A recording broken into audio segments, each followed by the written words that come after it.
Yan, good day mga construct. Di tayo sa project natin para mabahagi ng panibagong construction tips. Yan, bali ongoing concrete pouring ng ating foundation ngayon. Puro isolated footing naman tayo, so mabilis-bilis lang ito matatapos. So may mga ilan tayong tradition na ginagawa sa paniniwala ng ating mga kliyente. Sunod lang din naman tayo. Una, kanina nagpadugo tayo ng manok. Bali 5 pirasong manok yung ginamit natin dito.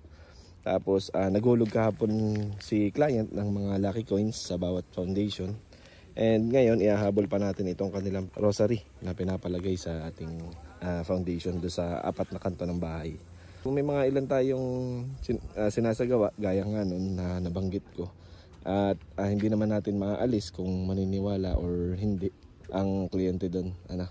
So tayo naman sumusunod lang. Ayan. Mamaya bago buhusan yung 4 na sulok ng foundation ng bahay is ilalagay na muna natin ito. So ilan po muna share natin ngayon. This is Engineer Barlan sharing another construction tips.